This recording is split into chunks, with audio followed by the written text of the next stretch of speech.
All right.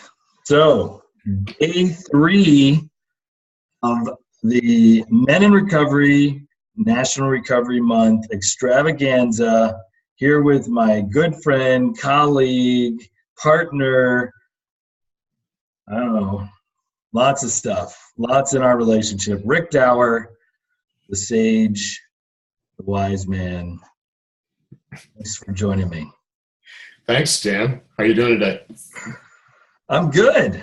I'm Good. good. So, we're starting every conversation with one question. You know, you're a man in long-term recovery. You've got quite a bit of time. You've made an incredible contribution to the field, to the service. You've been in service for a long time. You've had a lot of life happen to you over the years that you've navigated, and you've done it all in recovery. And the question that I'm asking everybody is, you know, what's the greatest gift that recovery has given you towards being the man you always wanted to be? And that's kind of how I'd like to start the conversation, and then we can see what else develops. May as well start with a simple, easy question You to know answer. me, right? That's Yeah. basically how I roll. Uh-huh.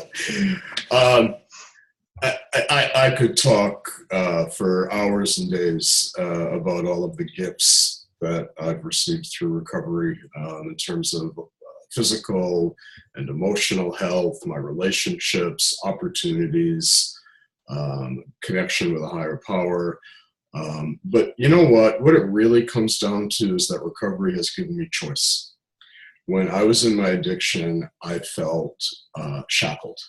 I felt as though I didn't have options. Every situation I felt in was always, there were no good choices. It was always, what can I do to limit the damage? What can I do to make this not as terrible as it might be? And a lot of the choices that I made came out of the sort of automatic response to my environment. I was on autopilot. Somebody would say something or do something, and I would say or do something without thinking about it, without regard for consequences, without any consideration as to how it might affect the other person or what it meant to me as a man. And in recovery, the gift that I've given is the gift of choice. The ability to take a step back and to be able to recognize that I don't always have to do the same thing. That if somebody does something to hurt me, I don't always have to strike out in anger or revenge, that I have other choices. And recognizing that, and then being surrounded by other people, like-minded people, has just given me the opportunity to experience so many things that I never would have, because my life had been so small before, so constricted, and so limited.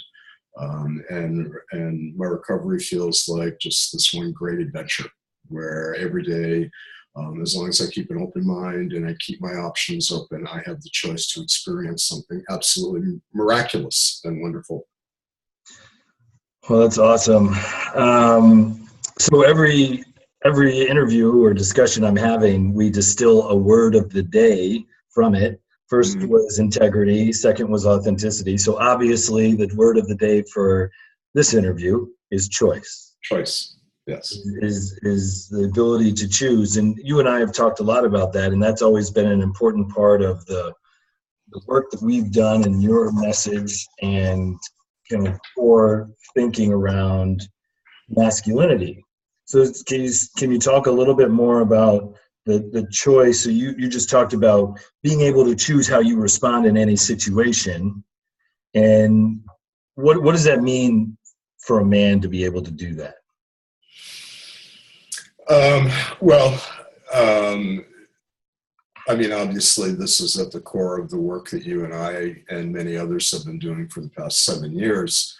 But you know, it starts with looking at the socialization and psychological development process of men and how we are raised to believe that in order to be real men, we have to do certain things and we can't do certain things and we have to be a certain way. And I bought into that. I was a very traditional man throughout my adolescence and in my addiction. And again, that was part of being on autopilot. It was, this is what men do. And if I don't do it, then I can't be a man, and I won't be accepted in the company of men, and that would be intolerable. Through recovery, I have learned that masculinity can take many, many different forms. And I have learned that there are times when being a traditional male is the right thing to do and works really well for me. I have found that there are other times when it's exactly the wrong thing to do, and that I have to be very intentional about relaxing some of my beliefs, and about being open to seeing the world through a different lens. And you and I have talked about this ad infinitum, about how really the only important for us as men in recovery is the question of what kind of a man do you want to be? And every day I get to make that choice over and over and over and over again. While on one hand that may sound like a lot of work, it's also incredibly liberating to have that kind of freedom.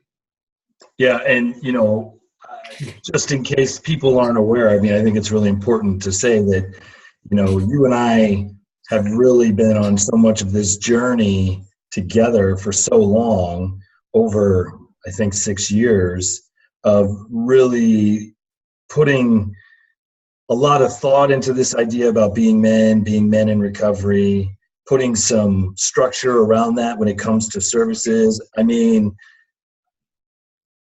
you're a lot more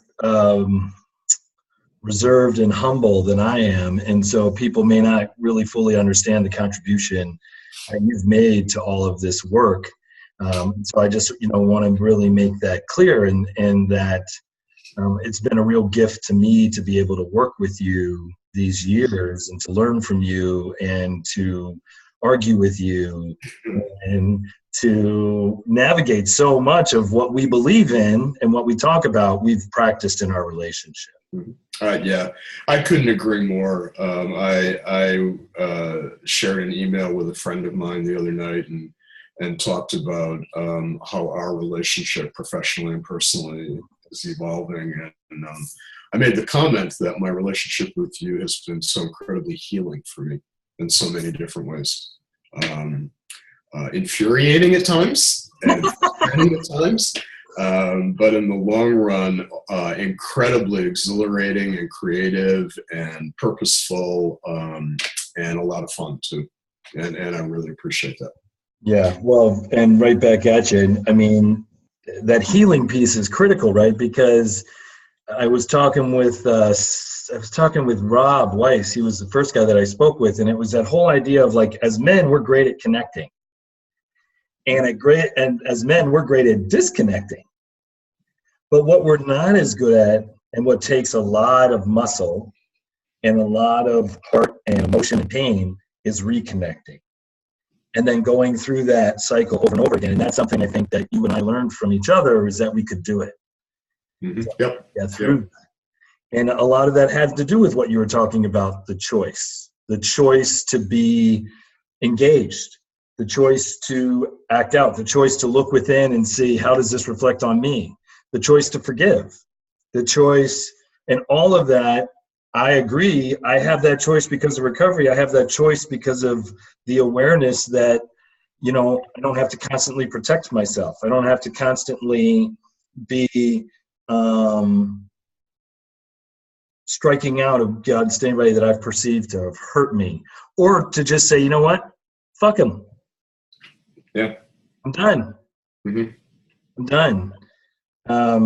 And if people feel like this is a bit of a woesome sort of conversation, I think it's also important for them to know that, a huge part of our relationship is changing, and we don't have to get into all of that right now. But I mean, I do think it's important to this be as much about acknowledging you for everything you've given me and everything you've done, and how much my life and healing has happened as a result of not only being in relationship with you, but how much you've witnessed and just honored in the healing I've done, being there for me when I did that keynote that was so incredibly hard for me, and how supportive you were for me around that. That meant everything. That was huge. That was huge for me. And that's just one example of the ways that you have just really been a great example of a man in recovery. And I know everybody who knows you sees that and experiences that. When you have somebody like Jamie Marich referring to you as her mentor, that's a big deal. That's a big deal. You know, so you could be one of the greatest minds of the field that most people will never know. Well, thank you. That's hard. That's both hard and absolutely wonderful to hear at the same time. And I'll never admit it again. Okay. Deal. No, sincerely, I mean it. I really do. Yeah, I know you do. And I feel the same way. I feel as though, we met at a time in my career when I had been working as a professional for over 25 years. And I thought I knew it all. I was stagnating. I was mailing it in. I was probably a better counselor than most, simply because of my years of experience and some of my interpretive skills, but there was absolutely no engagement or passion anymore. And when you came into my life with this project and invited me to become involved, everything changed. And the last 6 to 7 years have felt, I think I used the word exhilarating before, but that's the right word. It's been this incredible roller coaster ride. And even some of the unbelievably difficult experiences that we've had that are inevitable over, any kind of relationship over that course of time, particularly when you're traveling and working with people that you've never met before. Even some of the things that we might classify as clusterfucks have been incredibly educational and illuminating for me, and have helped me. And I just, I feel this real sense of peace that I never had before. I really do. And just to allude briefly back to the comment that you made about how our relationship is changing without getting into a lot of detail, we're not going to be working, obviously, professionally together as closely as we were. And like you, I've always been really good at getting into relationships. I've been good at leaving at 3 o'clock in the morning without saying goodbye. I've never been good at having relationships evolve from one kind of form to another without losing the value and the connection and the meaningfulness. And I want to do that. And I want to be very intentional about doing that differently. I feel the same way. And it's it's that part of that evolution. I mean, talk about how much has your experience as a man helped people appreciate. I mean, I could do the same, but this is really about you. Help people appreciate how much your experience of your recovery, but also of your being a man, has changed as a result of this work. I mean, what we thought we knew about who we thought we were, and how much work or possibility there was. I mean, I don't think either of us really anticipated the depth of what's possible. Can you communicate that somewhat? Yeah, again, that's a question that could take a long time to answer. The quick answer is, to be repetitive, I had been doing this work for a long time, and I was good at it. I was a good addictions counselor, and I had been in personal recovery for over 25 years. I have a wonderful wife and a daughter and 3 granddaughters, and my life felt settled. It felt like, okay, I've got what I need, and it's like, okay, now I get to enjoy some of the fruits and kind of, ride off into the sunset. And what I've discovered is that there's just a whole lot more to learn, and a whole lot more to do, and a whole lot more work that I feel compelled to be part of.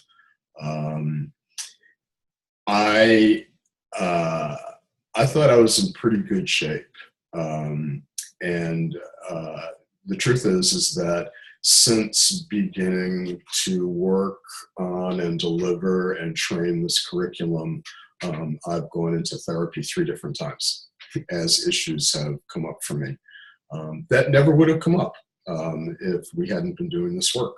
There were pieces, there were parts of myself that I had compartmentalized and put away and said, yeah, that ain't the greatest, but it's okay, it isn't killing me.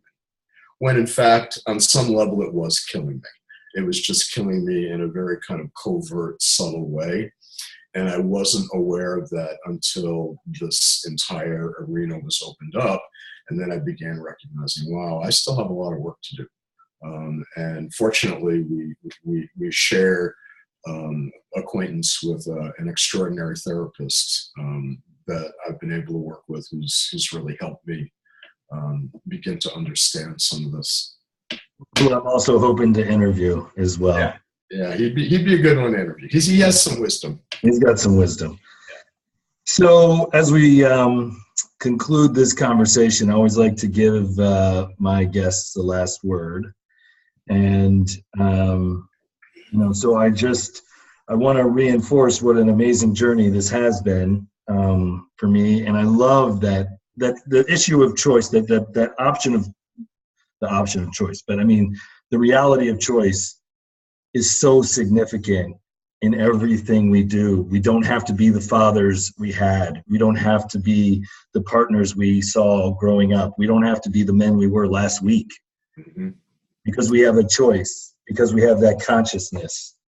So maybe however I'm not going to try to constrict it, but what are some of your final thoughts on that?